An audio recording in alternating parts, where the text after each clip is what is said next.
What's going on, y'all? In this video, I'm going to rank the 12 PreSonus products that I own. I won't be ranking these based on how good I think the product is. I'll be ranking these off how I use them and their importance to me. Let's get started. So starting the list at number 12 is the Audiobox iTwo.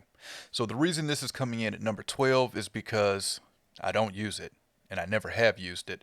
So why did I purchase it? So I purchased this because this interface is normally $159, and at Sweetwater Gear Fest a few years ago they had it on sale for $99, and I really wanted the Studio Magic Bundle. So I purchased this interface for $99. I got the Studio Magic Bundle, and the Studio Magic Bundle, the plugins included in that, are worth a lot more than $99. So I felt it was a good deal. And if I ever need a 2-channel interface, I've got one. Cool thing about this interface is that it is able to connect to iPads. So if you have a iPad or do production or recording on an iPad, this is an interface that you can use that is iOS compatible. Coming in at number 11, we have the RC500. This is a channel strip, mic pre, compressor, EQ, and if you're familiar with the Fat Channel in Studio One, this is the hardware version of the RC500 that's available in the Fat Channel. So I picked this up for a couple $100 off eBay a few years ago, and I use this to do my YouTube videos. This is the mic pre that you hear me go through most of the time. When you see me on camera, I'm using this mic pre. This has since been discontinued, but when it came out, I believe it was $7.99 was the price for it. I really like the EQ section on here. The compressor is a little aggressive to me, but for what I use it for, just voiceover, does a great job. At number 10, we got the Eris HD BT. So if we weren't in the middle of a pandemic, these would certainly be higher on my list. Before COVID, I was using these as my everyday out-of-the-house headphones. And since we've been in the house a lot more, I just haven't used them that much. So, but, they sound good. They're comfortable. The noise canceling is okay to me. But, for $129, I really can't complain. And they've held up really well since I've been using them. My other headphones I have are more expensive headphones, and these have held up better than one of those other pair. So one of the pair of headphones I just use when I travel, when I fly, those noise canceling headphones. The other headphones, I just use those every now and then, but for what I paid for them, I really didn't want to take them out the house all the time. So for $129, these were great, and they've really done a good job of holding up. I mean, they still look brand new. If you want to know more of what I think of these, I do have a YouTube review out on them, and these are $99 until the end of this year, December 31st, 2020. At number 9, we've got the Faderport version 2. So I owned a version 1 Faderport, and I sold it when I got my Faderport 8 that I have at home that I use when I'm mixing. But this is in the studio that I work out of. I'm so used to using the Faderport 8 at home that working in the studio, I just had to have some hands-on control for Studio One. So that's why I got the Faderport. At number 8, we've got the Quantum 2626. I could do a whole separate video of why I love this interface. The biggest thing is that the mic pre's are in the front, so when I bring my gear to the studio or anyone else brings gear in the studio, I can patch right into the front and just really get up and running very quickly. So, you're seeing two interfaces in this picture. If you recognize the one at the top, uh, had a bad experience with that company, and I didn't want to use any of their products. So when I started working out of the studio, I really didn't want to use that interface. So I got a 2626 to put in there. So it's a little weird. The one engineer in the studio uses the interface on the top, and I use the 2626 when I'm in there. Another reason I purchased it is because of its integration with Studio One. So all of PreSonus interfaces have tight integration with Studio One. So since I use Studio One in the studio, I wanted to have a PreSonus interface to go along with that. And the 2626 has been great. At number 7, we have the Atom. This is PreSonus's drum pad controller for Studio One. And again, if we weren't in the middle of a pandemic, this would be listed differently on here for me. It would be lower because I probably wouldn't be using it as much. But, I decided to get back into making beats just for the fun of it. And at Sweetwater Gear Fest a few years ago, they had the Atom for $99. So I went ahead and picked it up. And I've had a lot of fun using it. And this year, I've been able to use it a lot more. Some of the other drum pad controllers I purchased were not easy to use, and I ended up just putting it back in the box. But the Atom, very easy to use. I was already familiar with Impact, so it was just a no-brainer for me to start using this.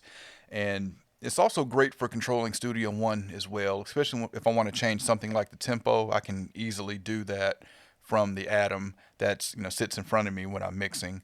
And also with the new features that's added in 5.1, in Studio One 5.1, they've added the scale mode for Atom. It's great to see PreSonus continue to add features to the product that for it doesn't get stale and it just keeps it fresh. Coming in at number 6, we have the Faderport 8. So I picked this up as soon as it became available. I've had it for I think like 3 years now, and this is another one of those products that have just held up really well with motorized faders. There's always a fear of the faders going out, and mine has worked flawlessly for 3 years now.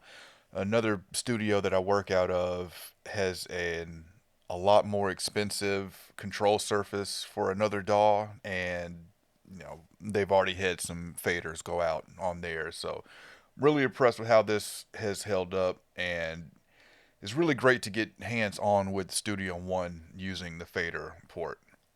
My favorite feature on here is using the link button and using the pan knob in the upper left to control parameters on your plugins.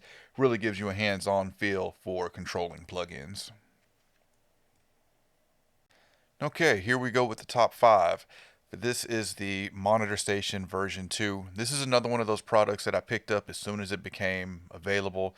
So in my studio, I was using the Dangerous D-Box for a monitor controller, but it didn't have a dim switch. It didn't allow for me to connect a sub separately, and it didn't have metering.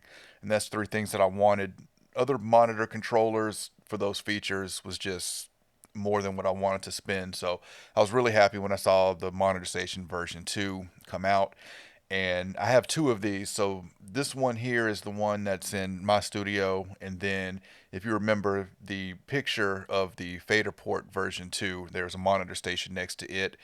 I purchased that for that studio because we needed talkback in there and just also needed a better monitor controller in that studio. So I decided to put the Monitor Station version 2 in there, and it's been working out really good. Coming in at number 4 is the Sceptre S6s. So these are the monitors that I've been mixing on for the past 4 or 5 years, and I've had my eye on them because I heard them at Sweetwater and I really liked them. And then PreSonus had a BOGO sale for them, and which was just crazy. So I had to get them at that price, and I've been happy with them ever since. The low end on it is great. The gain that you can get out of these monitors are just ridiculous. I don't know why you'd even want to turn your monitors up that loud, but these monitors can get really loud, and nothing on them feels hyped, and everything I've mixed has translated well, so I've been really happy with these. So here we've got number 3 and number 2. Let's start with number 3, the Quantum 4848. This has 32 channels I/O by D-Sub, and then another 16 by ADAT, giving it 48 ins and 48 outs. I have all of my gear connected to the 4848, and it makes it very easy to access in Studio One using Pipeline this way. The PreSonus Quantum. So I got the Quantum to replace the Orion 32 that I just had a nightmare situation with. So I was down. I needed an interface to replace that. I needed to get back up and running. So I decided to get a Quantum, and I've been really happy with it.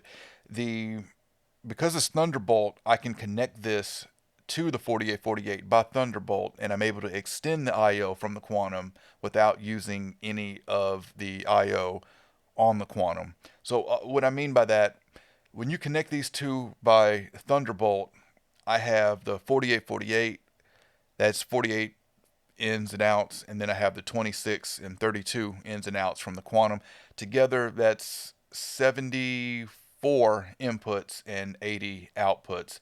And because it's connected by Thunderbolt, I still have the ADAT available to me, the SPDIF available to me, and those digital connections on the back of the Quantum.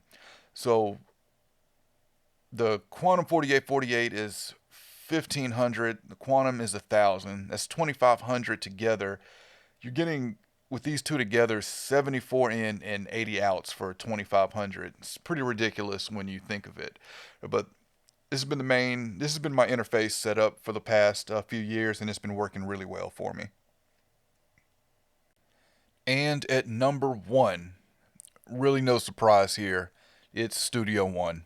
So it's crazy to think that Studio One has been out for 10 years, and it's been really exciting to see how it's grown and evolved since then. So there's the top 12 rankings for the PreSonus products that I own. Any questions, comments, let me know, and I'll catch y'all next time.